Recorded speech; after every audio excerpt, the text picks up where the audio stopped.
혹시 이런 경험 있으세요? 교회 다닌 지 20년, 30년이 넘었는데 성경 말씀이 그냥 익숙하기만 하고 가슴에 와닿지 않을 때 말입니다. 특히 이 누가복음 4장 18절 같은 구절은 주일마다 들어서 이제 새로울 것도 없고 또 저 말씀이구나 싶은 거 있지 않습니까? 그런데 어느 날 원문을 들여다보다가 이게 이런 뜻이었구나 하며 심장이 뛰는 경험을 하신다면요. 오늘 저와 함께 그 여정을 떠나보시겠습니까? 누가복음 4장 18절입니다. 주의 성령이 내게 임하셨으니 이는 가난한 자에게 복음을 전하게 하시려고 내게 기름을 부으시고 나를 보내사 포로된 자에게 자유를 눈먼 자에게 다시 보게 함을 전파하며 눌린 자를 자유롭게 하고 포로된 자에게 자유를. 이 말씀 들으면 뭐가 떠오르세요? 북한 억류자요? 감옥에 갇힌 사람이요? 그런데 혹시 생각해 보신 적 있으세요? 걱정에 포로된 나 자신을요? 자녀 문제로 밤잠 설치며 매일 같은 생각만 반복하는 내 머리를요? 남편과의 갈등, 시댁과의 관계, 그 분노에 묶여있는 그 마음을요?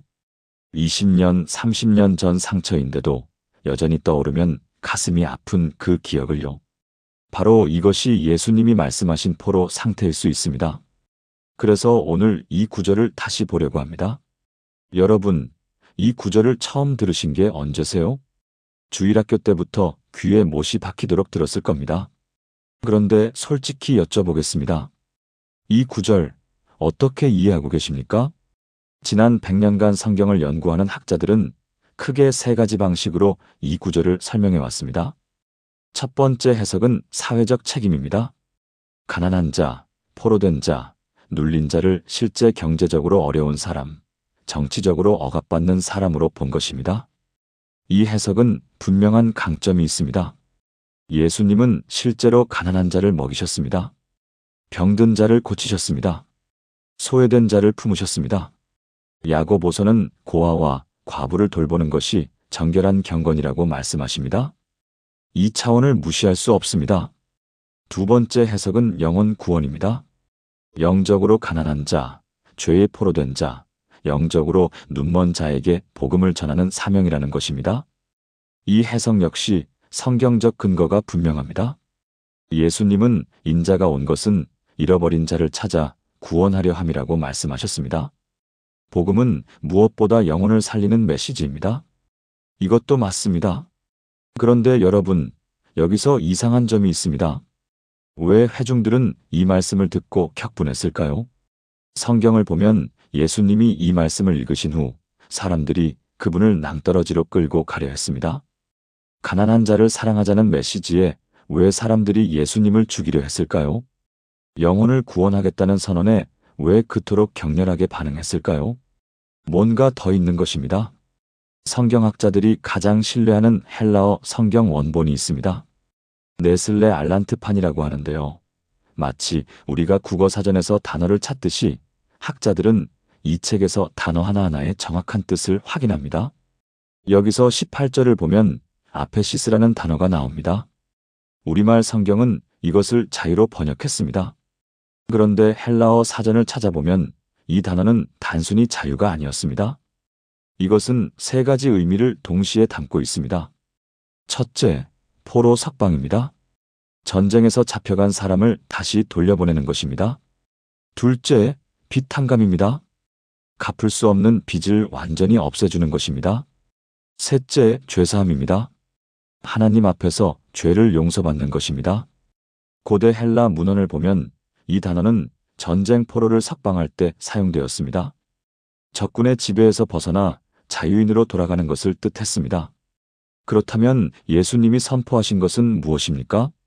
단순히 가난한 사람들을 도와주겠다가 아닙니다. 단순히 복음을 전하겠다만도 아닙니다. 이것은 전쟁 선포입니다. 보이지 않는 적의 지배 아래 포로로 잡혀있는 우리를 해방시키겠다는 선전포고입니다.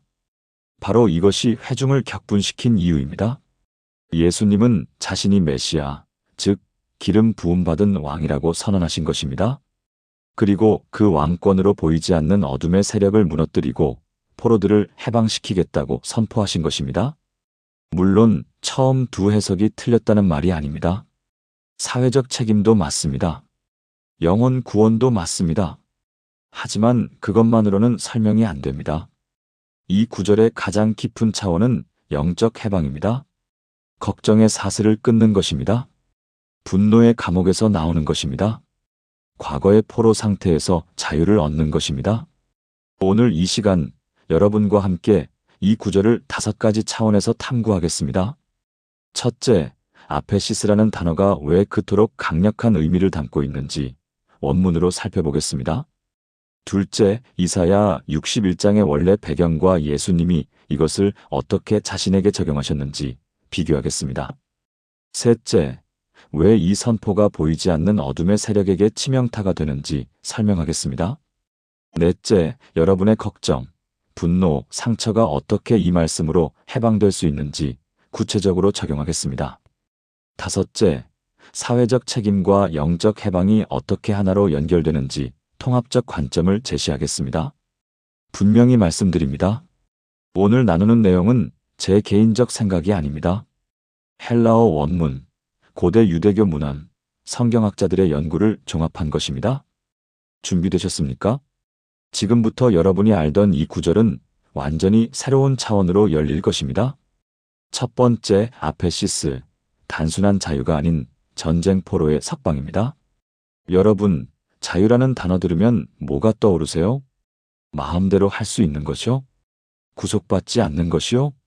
대부분의 성경 주석은 이렇게 설명합니다.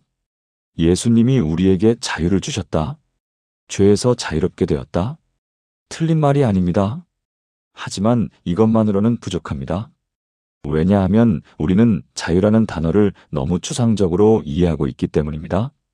마치 공기처럼 막연하게 느껴지는 것입니다. 그래서 실제 삶에서 그 자유를 경험하지 못하는 것입니다.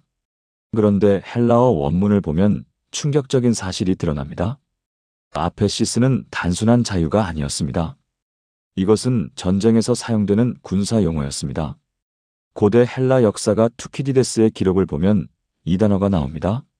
전쟁에서 패배한 후 적군에게 잡혀간 포로들이 있었습니다. 그들은 노예가 되어 평생 적국에서 살아야 했습니다. 고향도 가족도 잃어버린 채 말입니다. 그런데 어느 날 협상이 이루어집니다. 포로 교환이나 몸값 지불을 통해 그들을 다시 데려올 수 있게 된 것입니다. 바로 이때 사용되는 단어가 아페시스입니다. 이것은 단순히 이제 자유야가 아니었습니다. 적의 손아귀에서 너를 빼내왔다. 이제 집으로 돌아가라. 이것이 진짜 의미였습니다. 누가복음 4장 18절을 다시 보겠습니다. 포로된 자에게 아페시스를. 예수님은 무엇을 선포하신 것입니까? 우리가 누구에게 포로로 잡혀 있다는 것입니까? 에베소서 2장 2절은 이렇게 말합니다. 그때에 너희는 그 가운데서 행하여 이 세상 풍조를 따르고 공중의 권세 잡은 자를 따랐으니 곧 지금 불순종의 아들들 가운데서 역사하는 영이라. 공중의 권세 잡은 자입니다. 보이지 않는 어둠의 세력입니다. 우리는 그 손아귀에 잡혀 있었습니다. 걱정의 포로가 되어 밤잠을 설치고 있었습니다. 분노의 포로가 되어 관계가 무너지고 있었습니다. 두려움의 포로가 되어 앞으로 나아가지 못하고 있었습니다. 과거의 포로가 되어 현재를 살지 못하고 있었습니다. 그런데 예수님이 선포하신 것입니다. 내가 너희를 적의 손아귀에서 빼내왔다. 내가 몸값을 지불했다. 이제 너희는 자유인이다. 이것이 아페시스의 진짜 의미입니다. 베드로전서 1장 18절부터 19절은 이렇게 말합니다.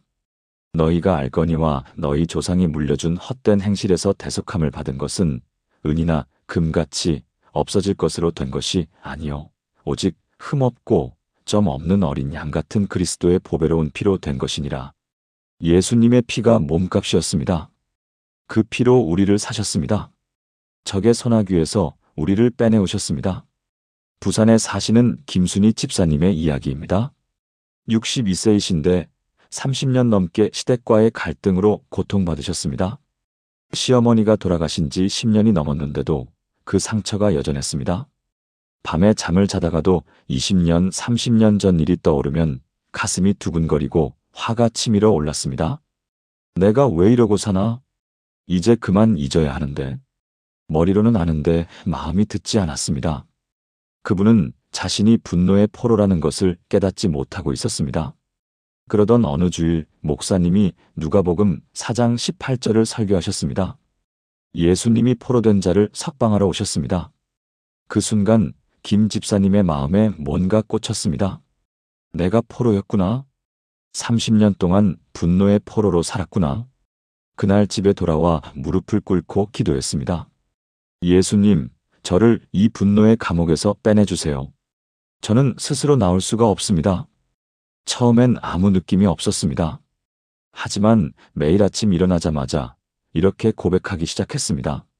예수님의 피로 나는 분노의 포로에서 석방되었습니다. 일주일이 지나고 2주일이 지났습니다. 어느 날 아침 거울을 보는데 자신의 얼굴이 조금 부드러워진 것 같았습니다. 3개월이 지났을 때 남편과 대화하다가 예전 같으면 화가 났을 상황인데 마음이 평온했습니다. 6개월이 지났을 때 시댁 식구들을 만나는데 더 이상 가슴이 두근거리지 않았습니다. 완전히 사라진 것은 아니었습니다. 가끔 옛 생각이 떠오르기도 했습니다. 하지만 예전처럼 그것에 묶여 있지 않았습니다. 포로가 아니었습니다. 자유인이었습니다. 여러분은 무엇의 포로로 살고 계십니까? 걱정입니까? 자녀가 시험을 망치면 어쩌나, 취업을 못하면 어쩌나, 매일 같은 걱정이 반복됩니까? 분노입니까? 남편의 말 한마디에 화가 치밀어 오르고 시댁 식구들 생각만 해도 짜증이 납니까? 두려움입니까? 나이가 들어가는 것이 두렵고 건강을 잃을까봐 무섭고 혼자 남겨질까봐 불안합니까? 과거입니까? 20년, 30년 전 일인데 아직도 그때 생각하면 가슴이 아픕니까? 예수님이 오늘 여러분에게 선포하십니다. 내가 너를 그 포로 상태에서 석방한다.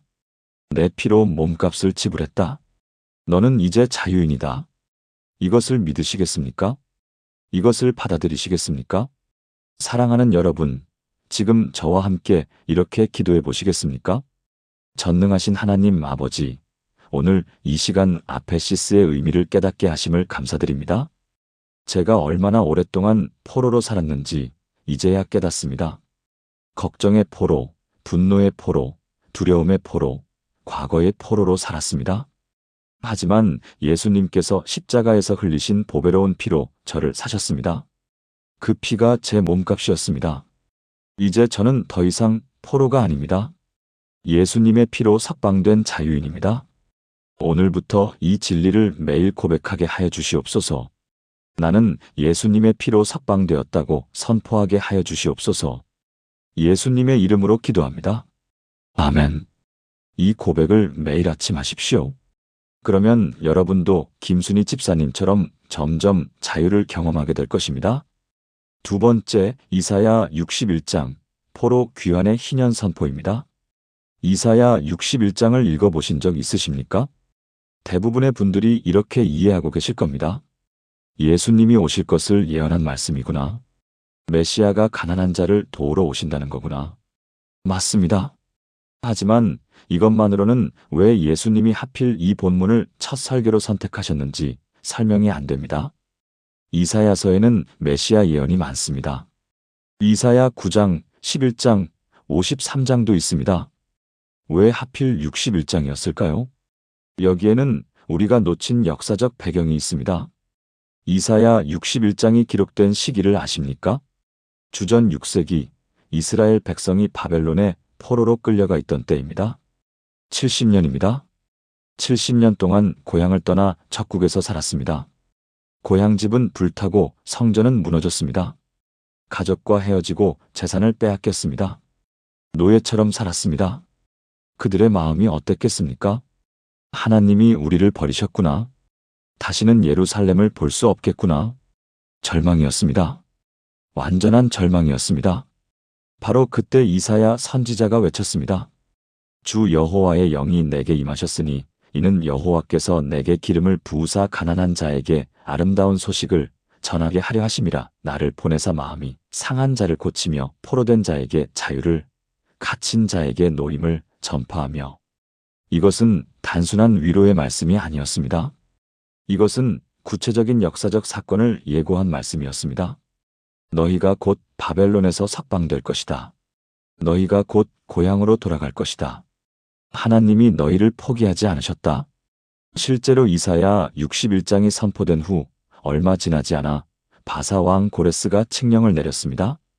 이스라엘 백성은 고향으로 돌아가라. 기적이었습니다. 70년 만의 귀환이었습니다. 포로에서 석방이었습니다. 이사야 61장은 바로 그 희년을 예고한 말씀이었습니다.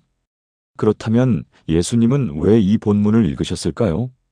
당시 이스라엘 백성은 바벨론 포로가 아니었습니다.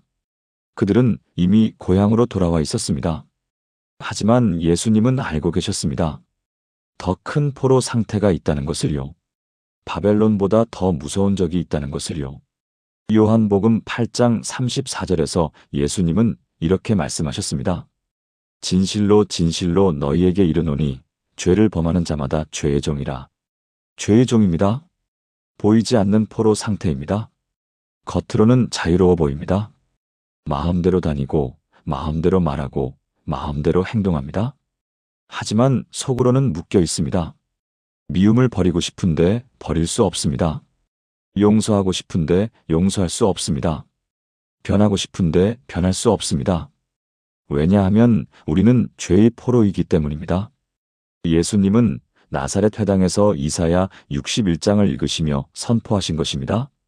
바벨론에서의 귀환보다 더 큰 석방이 지금 일어난다. 죄의 포로 상태에서 너희를 해방시킨다. 더 이상 묶여있지 않을 것이다. 이것이 회중을 격분시킨 이유입니다. 예수님은 자신이 이사야가 예언한 그 메시아라고 선언하신 것입니다. 그리고 그 메시아가 지금 여기 서 있다고 말씀하신 것입니다. 대구에 사시는 박영자 권사님의 이야기입니다. 58세이신데 25년 동안 우울증으로 고생하셨습니다. 결혼 초기부터 시작된 우울증이었습니다. 아침에 일어나면 이유 없이 눈물이 났습니다. 아무것도 하기 싫었습니다. 밥을 해야 하는데 부엌에 설 힘이 없었습니다. 교회는 다녔지만 예배 시간에도 마음이 무거웠습니다. 찬양을 부르는데 입만 움직이고 마음은 다른 곳에 가 있었습니다. 약을 먹어도 상담을 받아도 근본적으로 달라지지 않았습니다. 이게 내 평생의 짐인가 보다.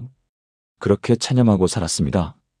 그러던 어느 날 성경 통독을 하다가 이사야 61장 1절을 읽게 되었습니다.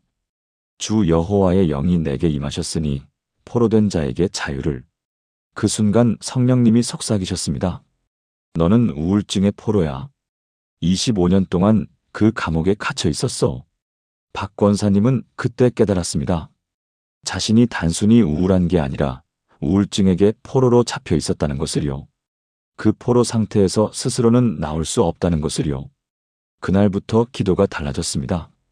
주님, 우울증 고쳐주세요가 아니었습니다. 주님, 저를 이 포로 상태에서 석방시켜 주세요. 바벨론 포로가 70년 만에 귀환했듯이 자신도 25년 만에 귀환하기를 기도했습니다. 처음 한 달은 변화가 없었습니다. 여전히 아침이 무거웠습니다. 하지만 박 권사님은 포기하지 않았습니다. 매일 아침 일어나자마자 이사야 61장 1절을 큰 소리로 읽었습니다. 주님이 나를 보내사 포로된 자에게 자유를 주셨습니다. 나는 자유인입니다. 2개월째 되던 어느 아침이었습니다. 눈을 떴는데 가슴이 조금 가벼웠습니다. 25년 만에 처음이었습니다. 놀라워서 남편에게 말했습니다. 여보, 오늘 아침 좀 이상해. 마음이 조금 가벼워. 남편도 놀라며 함께 기도했습니다. 3개월, 4개월이 지나면서 점점 변화가 있었습니다. 아침에 일어나는 게 덜 고통스러웠습니다. 부엌에 서서 밥을 할 수 있었습니다. 예배 시간에 찬양을 부르는데 눈물이 났습니다. 기쁨의 눈물이었습니다. 6개월이 지났을 때 박 권사님은 정신과 주치의를 만났습니다. 선생님, 제가 좀 달라진 것 같아요. 의사 선생님도 놀라며 말했습니다. 네, 확실히 달라지셨네요. 무슨 일이 있었나요? 박 권사님은 대답했습니다. 25년 만에 바벨론에서 귀환했습니다. 의사 선생님은 무슨 말인지 몰랐지만 박 권사님은 알았습니다. 자신이 포로에서 석방되었다는 것을요. 여러분은 어떤 바벨론의 포로로 잡혀 계십니까? 불안의 바벨론입니까? 미래가 두려워서 오늘을 즐기지 못하고 계십니까? 과거의 바벨론입니까? 20년, 30년 전 일이 여전히 여러분을 묶어두고 있습니까? 중독의 바벨론입니까? 무언가에서 벗어나고 싶은데 벗어날 수 없습니까? 예수님이 오늘 이사야 61장을 다시 선포하십니다. 내가 너를 보내사 포로된 자에게 자유를 주노라. 내 바벨론 생활은 끝났다. 고향으로 돌아올 때가 되었다. 사랑하는 여러분, 지금 저와 함께 이렇게 기도해 보시겠습니까? 사랑하는 하나님 아버지, 이사야 61장을 통해 주신 희년의 말씀을 감사드립니다. 바벨론 포로가 70년 만에 귀환했듯이 저도 오랜 포로 생활에서 귀환하기를 원합니다. 우울의 바벨론, 불안의 바벨론, 과거의 바벨론, 중독의 바벨론에서 저를 석방시켜 주시옵소서. 예수님께서 이 말씀을 성취하러 오셨음을 믿습니다. 십자가에서 흘리신 피로 제 석방 문서에 서명하셨음을 믿습니다. 이제 저는 더 이상 바벨론에 있지 않습니다. 저는 고향으로 돌아가는 자유인입니다. 매일 아침 이 진리를 고백하게 하여 주시옵소서. 예수님의 이름으로 기도합니다. 아멘. 바벨론 포로도 하루아침에 귀환하지 않았습니다. 준비하고 여행하고 재건하는 과정이 있었습니다. 여러분의 귀환도 그럴 것입니다. 하지만 분명한 것은 석방 문서가 이미 발행되었다는 것입니다. 세 번째, 영적 전쟁, 사탄이 가장 두려워하는 이유입니다. 영적 전쟁이라는 말 들어보셨죠? 대부분의 분들이 이렇게 이해하고 계실 겁니다. 귀신 쫓아내는 거 아니야? 안수 기도 받으면 되는 거 아니야? 금식하고 철야하면 이기는 거 아니야? 틀린 말은 아닙니다. 성경은 분명히 영적 싸움에 대해 말씀합니다. 에베소서 6장 12절입니다. 우리의 씨름은 혈과 육을 상대하는 것이 아니요 통치자들과 권세들과 이 어둠의 세상 주관자들과 하늘에 있는 악의 영들을 상대함이라. 분명히 영적 전쟁이 있습니다. 하지만 많은 분들이 이 전쟁을 오해하고 계십니다. 마치 우리가 뭔가를 해서 악한 영을 물리쳐야 한다고 생각합니다. 더 열심히 기도해야 한다고 생각합니다. 더 금식해야 한다고 생각합니다. 그래서 지쳐갑니다. 내가 뭘 더 해야 하지? 왜 아직도 이기지 못하는 거지? 그런데 누가복음 4장 18절이 밝히는 진실은 충격적입니다. 이 전쟁은 이미 끝났습니다. 우리가 싸워서 이기는 게 아닙니다. 예수님이 이미 이기셨습니다. 우리는 그 승리를 선포하기만 하면 됩니다. 골로새서 2장 15절을 보십시오. 통치자들과 권세들을 무력화하여 드러내어 구경거리로 삼으시고 십자가로 그들을 이기셨느니라. 이기셨느니라. 과거형입니다. 이미 끝난 일입니다. 예수님이 십자가에서 사탄을 무력화시키셨습니다. 그 권세를 완전히 꺾으셨습니다. 그래서 누가복음 4장 18절은 선전포고가 아니라 승리 선포입니다. 내가 포로된 자를 석방한다. 이것은 미래에 할 일이 아닙니다. 이미 시작된 일입니다. 십자가에서 완성될 일입니다. 실제로 예수님은 공생애 동안 무엇을 하셨습니까? 귀신들을 쫓아내셨습니다. 병든 자를 고치셨습니다. 죽은 자를 살리셨습니다. 이 모든 것이 무엇을 보여줍니까? 사탄의 왕국이 무너지고 있다는 것입니다. 하나님의 나라가 임하고 있다는 것입니다. 누가복음 10장 18절에서 예수님은 이렇게 말씀하셨습니다. 사탄이 하늘로부터 번개같이 떨어지는 것을 내가 보았노라. 사탄은 이미 떨어졌습니다. 이미 패배했습니다. 우리가 할 일은 그 승리를 우리 삶에 적용하는 것입니다. 사탄이 가장 두려워하는 것이 무엇인지 아십니까? 우리가 진리를 아는 것입니다. 요한복음 8장 32절입니다. 진리를 알지니 진리가 너희를 자유롭게 하리라. 사탄은 거짓의 아비입니다. 거짓으로 우리를 묶어둡니다. 너는 절대 변하지 못해. 너는 용서받을 수 없어. 너는 가치가 없어. 하나님이 너를 사랑하실 리 없어.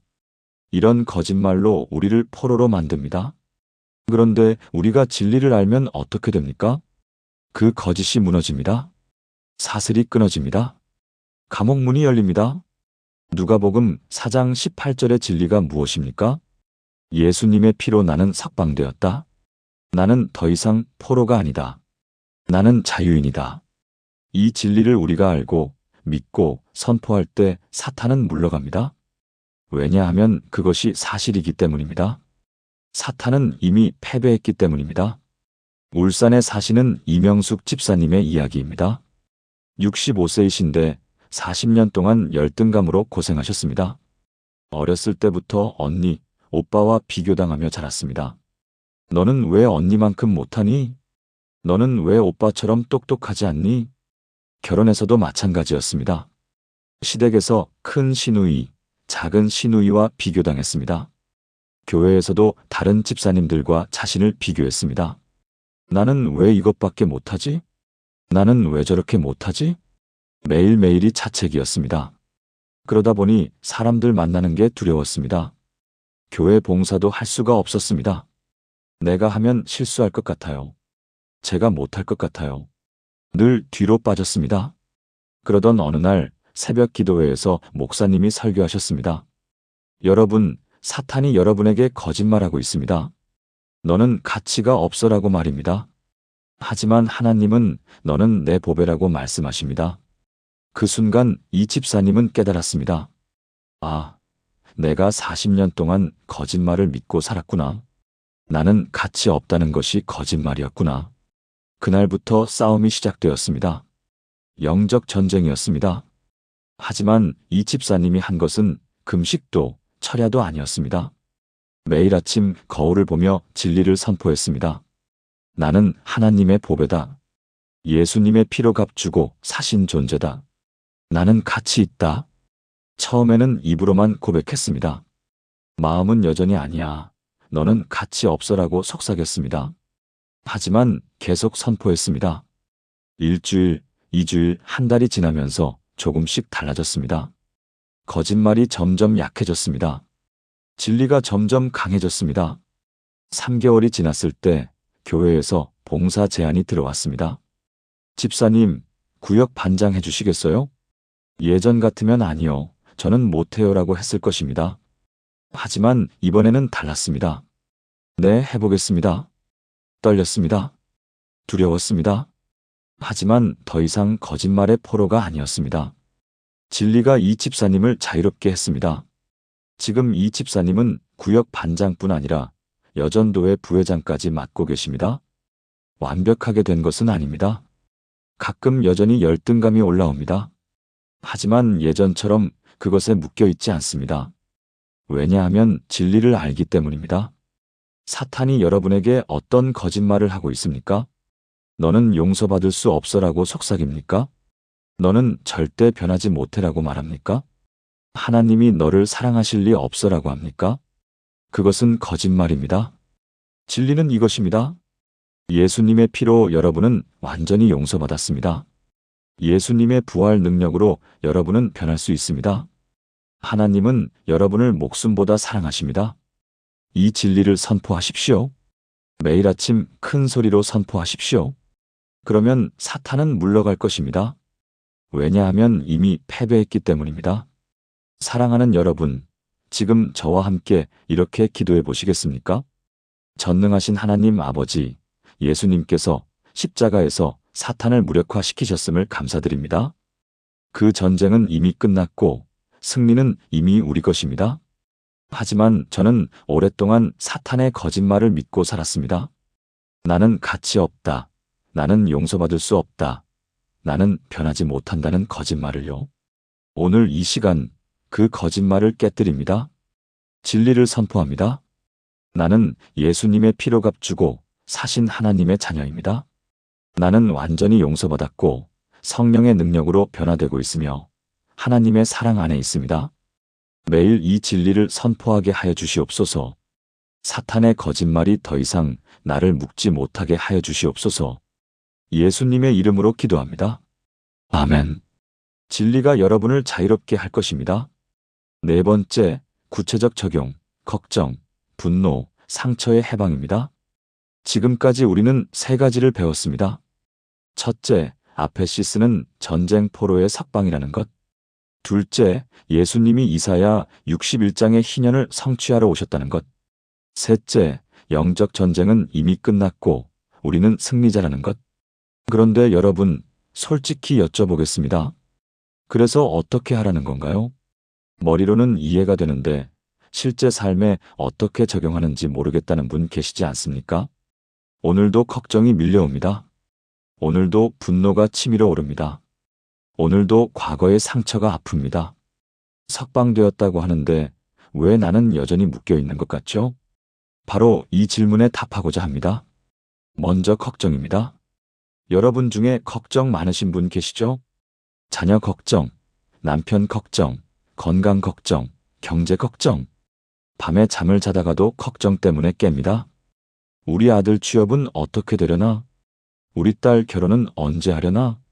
내 건강은 괜찮을까? 걱정, 걱정, 걱정. 매일 같은 걱정이 반복됩니다. 이것이 바로 걱정의 포로 상태입니다. 그렇다면 어떻게 석방될 수 있을까요?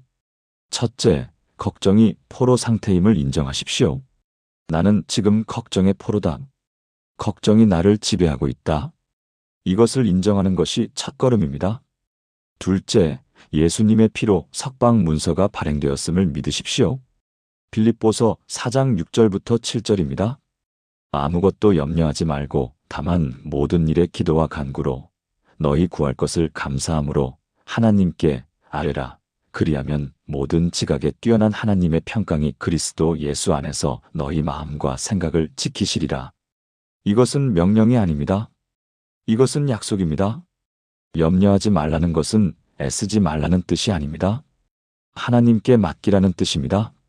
셋째, 매일 아침 선포하십시오. 나는 걱정의 포로가 아니다. 예수님의 피로 석방되었다. 오늘 하루 하나님의 평강이 내 마음을 지키신다. 넷째, 걱정이 올라올 때마다 즉시 기도로 바꾸십시오. 걱정, 우리 아들 취업 어떻게 되려나? 기도, 하나님, 아들의 취업을 주님께 맡깁니다. 주님의 때에 가장 좋은 곳으로 인도해 주세요. 걱정, 내 건강 괜찮을까? 기도, 하나님, 제 건강을 주님께 맡깁니다. 주님이 지키시고 보호하심을 믿습니다. 이것을 계속 반복하십시오. 처음에는 걱정이 여전히 밀려올 것입니다. 하지만 계속 기도로 바꾸십시오. 일주일, 2주일, 한 달이 지나면 점점 달라질 것입니다. 둘째, 분노입니다. 남편에게 화가 납니까? 시댁 식구들에게 화가 납니까? 자녀에게 화가 납니까? 화가 나는 것 자체가 죄는 아닙니다. 에베소서 4장 26절은 분을 내어도 죄를 짓지 말라고 말씀합니다. 문제는 그 분노를 계속 품고 사는 것입니다. 그것이 분노의 포로 상태입니다. 화를 내고 싶지 않은데 자꾸 화가 납니다. 용서하고 싶은데 용서가 안 됩니다. 이미 지나간 일인데 생각만 하면 화가 침입니다. 어떻게 석방될 수 있을까요? 첫째, 분노의 뿌리를 인정하십시오. 대부분의 분노는 상처에서 옵니다. 내가 존중받지 못했다. 내가 무시당했다. 내가 억울하다. 이 상처가 분노로 변합니다. 나는 지금 분노의 포로다. 이 상처가 나를 묶고 있다. 이것을 인정하십시오. 둘째, 예수님도 상처받으셨음을 기억하십시오. 이사야 53장 3절입니다. 그는 멸시를 받아 사람들에게 버림받았으며 간고를 많이 겪었으며 질고를 아는 자라. 예수님은 우리보다 더 큰 상처를 받으셨습니다. 무시당하고 조롱당하고 십자가에 못 박히셨습니다. 하지만 어떻게 하셨습니까? 누가복음 23장 34절입니다. 이에 예수께서 이르시되 아버지 저들을 사하여 주옵소서 자기들이 하는 것을 알지 못함이니이다. 용서하셨습니다. 그 능력이 지금 우리에게도 있습니다. 셋째, 용서를 선택하십시오. 용서는 감정이 아닙니다. 용서는 선택입니다. 나는 이 사람을 용서하기로 선택한다. 이 상처를 예수님께 맡기기로 선택한다. 처음에는 마음이 따라오지 않을 것입니다. 괜찮습니다. 계속 선택하십시오. 매일 아침 선포하십시오. 나는 분노의 포로가 아니다. 예수님의 피로 석방되었다. 나는 용서하기로 선택한다. 서울에 사시는 한미경 집사님은 이렇게 하셨습니다. 남편과의 갈등으로 15년 동안 분노 속에 살았습니다. 어느 날 이 진리를 깨닫고 매일 아침 선포하기 시작했습니다. 나는 남편을 용서하기로 선택한다. 처음 3개월은 변화가 없었습니다. 여전히 남편만 보면 화가 났습니다. 하지만 포기하지 않고 계속 선포했습니다. 6개월이 지났을 때 어느 날 남편이 실수를 했는데 화가 나지 않았습니다. 놀라웠습니다. 나 왜 안 화나지? 9개월이 지났을 때 남편과 처음으로 진심으로 웃으며 대화했습니다. 15년 만이었습니다. 지금은 부부가 함께 새벽 기도회에 나갑니다. 완벽해진 것은 아닙니다. 가끔 여전히 화가 납니다. 하지만 더 이상 분노의 포로가 아닙니다. 셋째, 과거의 상처입니다. 20년 전, 30년 전 일인데 아직도 생각하면 가슴이 아픈 분 계시죠? 어렸을 때 부모님에게 받은 상처, 학교 다닐 때 친구들에게 받은 상처, 결혼 초기에 받은 상처. 지나간 일인데 왜 아직도 아플까요? 왜냐하면 그 상처의 포로이기 때문입니다. 과거가 현재를 지배하고 있기 때문입니다. 어떻게 석방될 수 있을까요? 첫째, 과거는 바꿀 수 없지만 과거에 대한 내 반응은 바꿀 수 있음을 인정하십시오. 일어난 일은 사실입니다. 하지만 그것이 평생 나를 규정할 필요는 없습니다. 둘째, 예수님의 십자가가 과거의 상처보다 크다는 것을 믿으십시오. 이사야 53장 5절입니다. 그가 찔림은 우리의 허물 때문이요 그가 상함은 우리의 죄악 때문이라. 그가 징계를 받음으로 우리는 평화를 누리고 칼가 채찍에 맞음으로 우리는 나음을 받았도다. 예수님이 받으신 상처가 우리의 상처를 치유합니다. 셋째, 매일 선포하십시오. 나는 과거의 포로가 아니다. 예수님의 피로 석방되었다.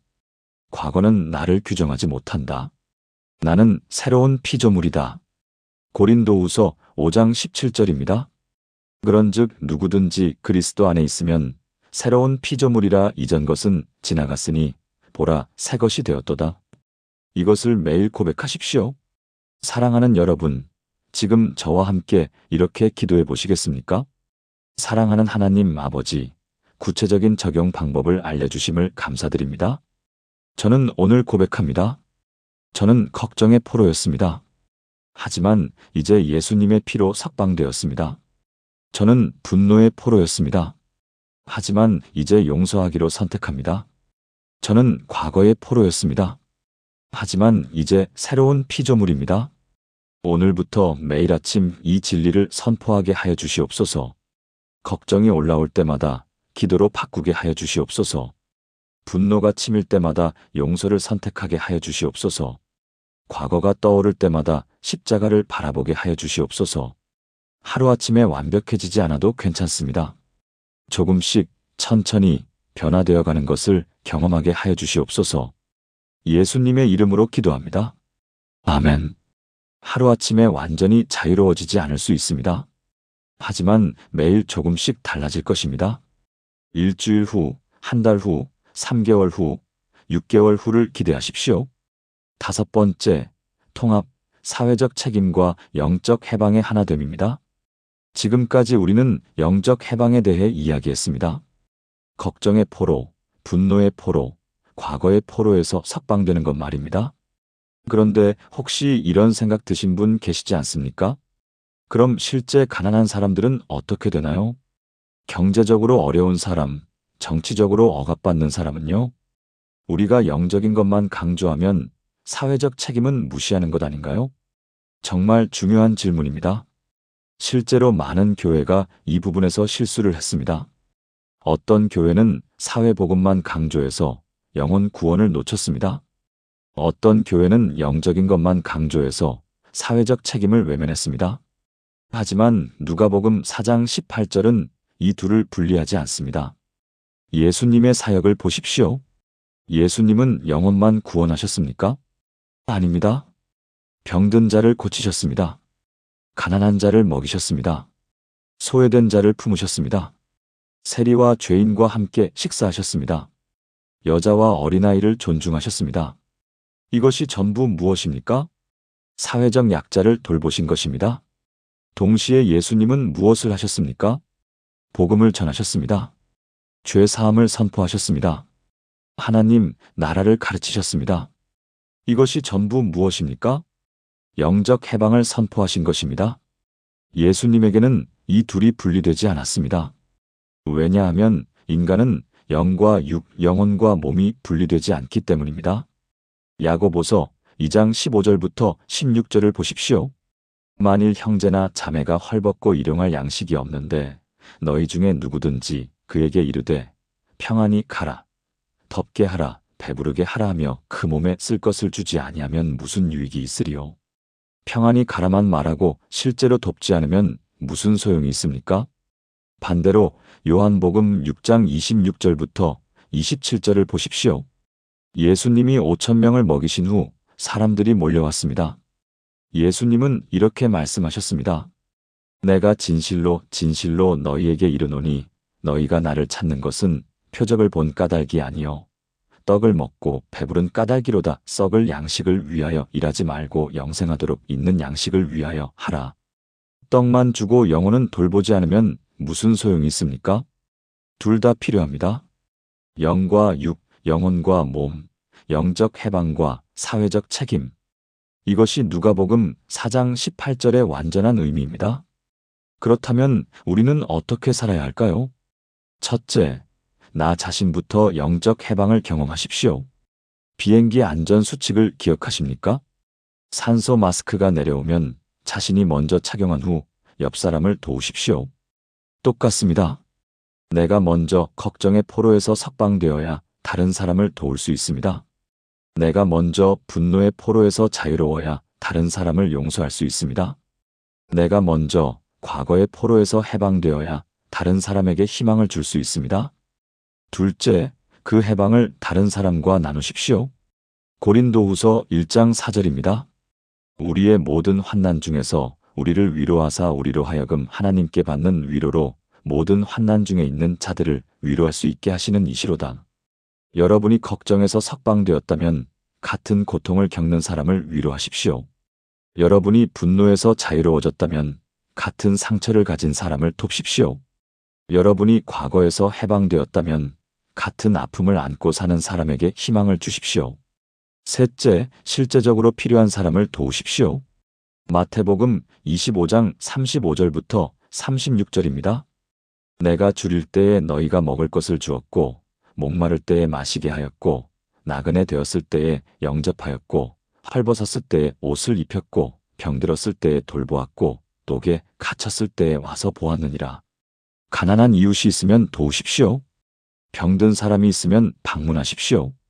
외로운 사람이 있으면 함께 해주십시오. 이것이 누가복음 4장 18절을 사는 것입니다. 인천에 사시는 최은희 권사님의 이야기입니다. 60세이신데 20년 동안 우울증으로 고생하셨습니다. 이 말씀을 통해 우울증의 포로에서 석방되는 경험을 하셨습니다. 완전히 나은 것은 아니었지만 많이 좋아지셨습니다. 그런데 어느 날 교회에서 독거노인 도시락 봉사를 모집했습니다. 최 권사님은 생각했습니다.